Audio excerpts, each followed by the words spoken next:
Hello hello sir, నేను sir మీ parcel వచ్చింది. పూల మార్కెట్ బ్యాక్ సైడ్ ఉన్నాను సార్. ఎక్కడికి రమ్మంటారు సార్? పాస్లా అన్న, నేను ఇంట్లో లేనన్నా, మా తమ్ముని పంపిస్తా, వాడు వచ్చి తీసుకుంటాడే. నేను పూల మార్కెట్ వెనకలే ఉన్నాను సార్. త్వరగా రమ్మనండి సార్. హలో, పంపించారా? నువ్వు వాడికి కనిపించట్లేదంటన్నా. ఏ కలర్ డ్రెస్ వేసుకున్నావు? Black T shirt, blue jeans వేసుకున్నాను సార్. అరే, అందరూ కామన్ గా వేసుకునేది అదే కదా. నా డ్రెస్ కోడ్ సార్. ఒక పని చేయి, నీ చేతిలో పార్సల్ ఉంది కదా, అది పైకి ఎత్తుకొని నించో. అలా ఎలా చేస్తాను సార్?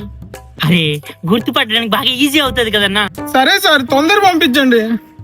మా వాడు ఇంకా నేను గుర్తుపట్టలేకపోతున్నాడు అన్న. ఎందుకంటే మా ఏరియాలో కూడా స్టాచ్యూలు ఉంటాయి కదా, ఆటల చేతులు కూడా పైకే ఉంటాయి అనమాట. నువ్వు ఇంకో పని చెయ్యే, ఇంకో చెయ్యి కూడా పైకి ఎత్తు. రెండు చేతులు పైకి వెళ్ళేద్దాను సార్. ఓ చేతిలో పార్సల్, ఓ చేతిలో ఫోను. ఇదిగో ఇలా చెయ్యి. సరే sir. Hello hello hello hello hello అన్న, సార్, రెండు చేతులు పైకి ఎత్తే నేను ఫోన్ ఎలా మాట్లాడతాను సార్? సారీ. ఇంకేదన్నా చెప్పు. సార్, నాకు పెద్ద గడ్డం ఉంది సార్. ఈ రోజుల్లో గడ్డం ఎవడలేదు, నాకు కూడా ఎంత పెద్ద గడ్డం ఉంటాను. అది కాదు, ఇంకేదన్నా చెప్పు.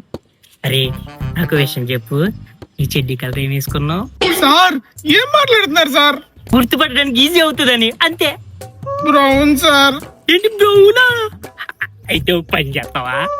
సార్, చేసేసాను సార్. ప్యాంట్ రోడ్డు మీద నిలబడుతున్నాను సార్. మీ తమ్ముడిని త్వరగా రమ్మన్నాడు సార్.